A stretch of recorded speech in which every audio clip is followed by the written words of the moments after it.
Magandang araw po sa inyong lahat. Narito na po ang pinaka-latest nating update sa magiging lagay ng panahon ngayong araw ng Huwebes, September 18, 2025. Sa kasalukuyan nga po, ang bagyong ating minomonitor, patuloy pa rin na umiiral at bagya pa nga po itong lumukas na kung saan nga po ay umabot na nga po ito sa kategory na tropical storm, na kung saan huling namataan sa layong 289 km west of Lawag, Ilocos Norte, na kung saan nga po ay inaasahan natin ang malakas na hangin na umaabot naman sa 63 km per hour at may pagbugso po ito na umaabot sa 90 km per hour, habang may ang kumikilos ito pakanlurang ng ating bansa. Dahil dyan, inaasahan natin sa mga susunod na oras ay posible na nga itong makalabas ng ating Philippine Area of Responsibility. Ngunit dahil dyan sa mga nabanggit na yan, ang mga kalapit na lugar ay inaasahan natin makakaranas ng malakas na pag-ulan at mga malakas na hangin. Kaya naman, inaasahan natin na ang signal number 2 sa Babuyang Group of Islands, Ilocos Norte, Apayao, Abra, at kabilang dito sa Batanes, Ilocos Sur. At mga kalapit itong mga lugar sa mga nasasakupan nga po ay nakataas po ang signal number 2. Samantalang signal number 1 naman sa Cagayan Valley Region, Mountain Province, Ifugao, Benguet, La Union, Pangasinan, Isabela. At kabilang dito sa Nueva Vizcaya. So mga nabanggit po yan ay makakaranas pa rin ng hangin na epekto ng bagyong Mirisol.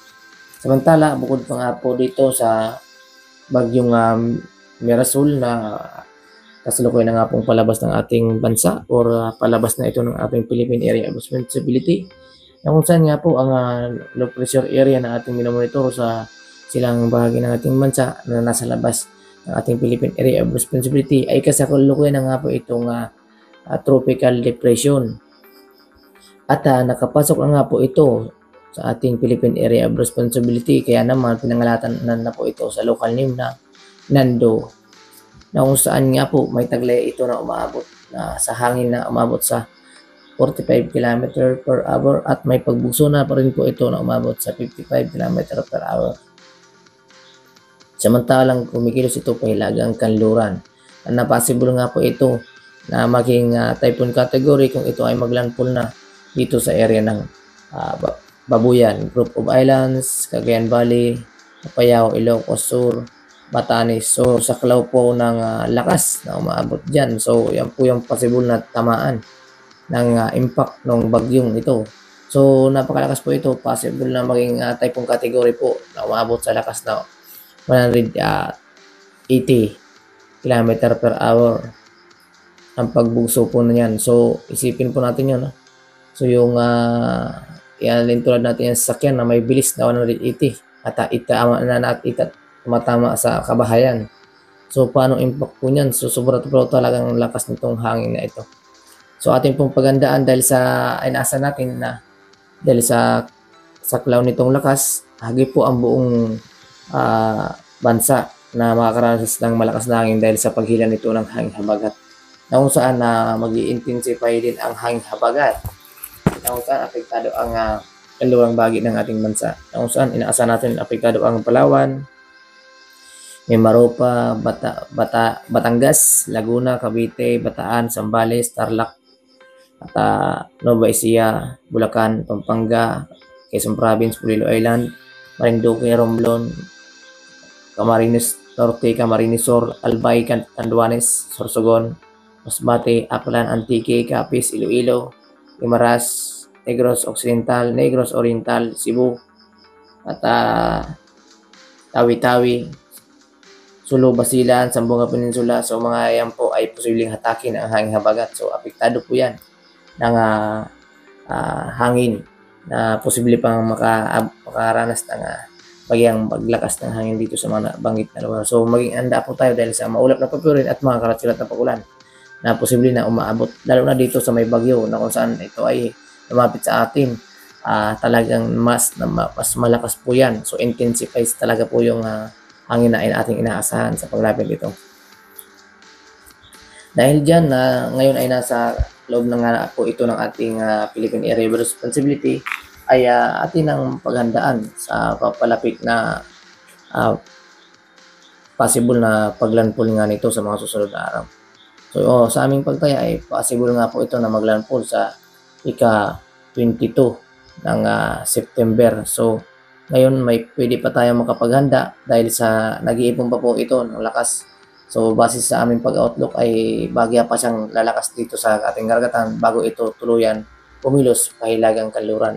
Na possible nga tumama ito dito sa ating kalupaan sa Hilagang Luzon. So kung ito ay ganap na bagyo ay asahan po buong Luzon ay apektado ng maulap na papurin at mga pag-ulan. So possible nga po yan ang pagbaha sa mga mababang lugar at pagguho ng lupa na lubang mapanganib sa mga kababayan natin na bahain na lugar. Dahil dito ay maging alerto lang po tayo sa mga malakas na ulan. So atin yung paghandaan po yan.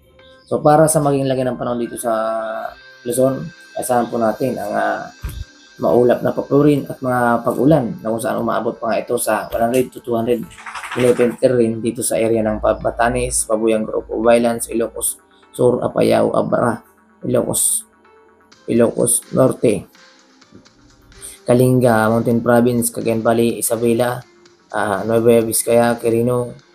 So makakaranas pa yan po yung mga pag-ulan. So mga kalapit na lugar ay dito naman sa Pangasinan, Nueva Ecija, Tarlac, Zambales, Bataan, Bulacan, Pampanga, Metro Manila, Cavite, Laguna, Batangas, Quezon Province, Pulo Island, and Maropa, Marinduque ay makakaranas ng maulap na papurin at mga kalat-kalat na pag-ulan. Dulot nga po ng paghila ng bagyong si Mirasol ng hanging habagat. Kung saan apektado rin po ang Palawan area at dito naman sa Camarines Norte, Camarines Sur, Albay, Catanduanes, Sorsogon, Masbate. So possible na rin po makaranas ng bagyang pagsilip ng araw sa umaga, ngunit mataas pa rin po ang tansa ng mga ulap na papurin lalo na pagsapit ng hapon at gabi. May mga isolated po yan, so mga biglaang boost ng pag-ulan. So atin po yung paghandaan sa mga susunod pang oras ay posible pa nga itong lumakas. Habang ito ay palayo, lalo naman po itong lumalakas sa bagyong Mirasol. So asahan po ang paghila ng hangin habagat na apektado pa rin ang kanlurang bahagi ng ating bansa. Para naman sa maging lagay ng panahon sa Visayas ay asahan pa rin po natin makakaranas ng maulap na papurin at mga pag-ulan dito sa Antique, Aklan, Capiz, Iloilo, Guimaras, Negros Oriental, Negros Occidental at Cebu, Siquijor. So possible pa rin po yung makaranas ng mga kalat-kalat na pag-ulan dulot ng paghila ng itong hanging habagat na yung hanging habagat nga po apektado yung kanlurang bahagi ng ating bansa. So possible po yung makaranas pa rin ng maulap na pag-ulan at mga isolated or kalat-kalat na pag-ulan. So dito sa Northern Samar, Eastern Samar, Biliran, Leyte, so possible na rin po makaranas ng maliwalas na panahon sa umaga. So ngunit po sabit ng hapon at gabi nariyan pa rin ang mataas na tsansa ng mga pag-ulan dulot ng mga localized thunderstorm. Dulot na nga po yan ang papasok na bagyong si so palapit na bagyong si Nando. So yan po yung mga dala niya, mga localized thunderstorm na nagpapaulan lalo na sa kapag ito ay natapat sa ating mga lugar. Para naman sa maging lagi ng panahon dito sa Mindanao ay inaasahan po natin makakaranas pa rin ng mga kalat-kalat na pag-ulan at maulap na pagpurin sa area ng Zamboanga del Norte, dito sa Northern Mindanao, Sorsogon, Maguindanao, Caraga, at Davao Region. So makakaranas po rin po sila ng maulap na pagpurin. Ngunit bagya pa rin po makakaranas ng pagsikat ng araw.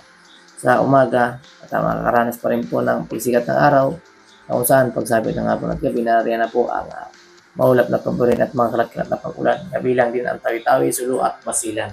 So and then Sarangani. Maging alerto lang po tayo mga kababayan sa mga biglaang buhos ng pag-ulan dahil anuman ang oras ay maaari itong magbago. At para maging updated po kayo at manatiling alerto sa mga ulat panahon, pag-like and subscribe po para ma-notify po kayo sa mga bago nating update. At maraming salamat sa inyong lahat. At para naman sa maging lagi ng panahon sa Palawan ay asahan pa rin po natin ang paglakas ng hangin habagat kung saan apektado pa rin ng mga pag-ulan at maulap na pagpurin sa area ng Batarasa, Brooks Point, at Rizal, Quezon, Nara, Aburlan, San Vicente, Rojas, Taytay, at Busuanga, Bintuan, Coron. So mga nabanggit na lugar, maging alerto pa rin po sa ulap na papurin at mga kalat-kalat na pag-ulan na kung saan ay mas tumataas nga po ang posibilidad ng mga pag-ulan lalo na pagsapit ng hapon at gabi. Dahil po yan sa mga localized thunderstorm na dala nitong mga weather system na umiral sa ating bansa. So para naman sa maging lagi ng ating panahon sa ating karagatan, sa kasalukuyan wala pa rin tayo nakataas na gale warning sa kahit anong buybay ng ating karagatan. Ngunit iba yung pag-iingat po dito sa may Hilaga at kanlurang bahagi ng ating bansa or sa Luzon. Hilagang Luzon at kanlurang Luzon na kung saan nga po dito posibleng tumaas pa ang mga alon ng ating karagatan na kung saan meron tayong minomonitor na bagyong si Mirasol na siyang magpapataas ng alon na posibleng magpataob sa mga kababayan nating maliliit na sasakyang pandagat. So, papanganib pa rin po yan sa mga kababayan natin na may mga sasakyang maliliit na sasakyang pandagat na maaari ang malubog dahil sa mataas na alon ng ating inaasahan. So, maging alerto lang po tayo sa mga update upang sa ngayon makaiwas tayo sa mga giging epekto sa atin. Dahil dyan ay para naman sa maging lagyan ng panahon sa ibang bahagi ng ating coastal water ay inasahan pa rin po natin makakaranas pa rin ng banayad hanggang sa magiging light to moderate nga po ang ating inaasahan. So malaya po makakapaglayag pa rin ang ating mga kababayan dito sa area ng Maymaropa, kanlurang bahagi ng Maymaropa, Palawan, at kanlurang bahagi ng Visayas at Mindanao at silang bahagi naman ng Aurora at dito sa area ng Quezon Province, silang bahagi ng Bicol Region, silang bahagi ng Samar at silang bahagi ng Caraga at so malaya pa rin po makapaglalayag ang ating mga kababayan mangingisda sa mga nabanggit na lugar. So para doon sa mga ating mangingisda, iba yung pag-iingat na lang po para na rin sa ating kaligtasan. Maraming salamat at God bless us all guys. Thank you for watching and bye for now.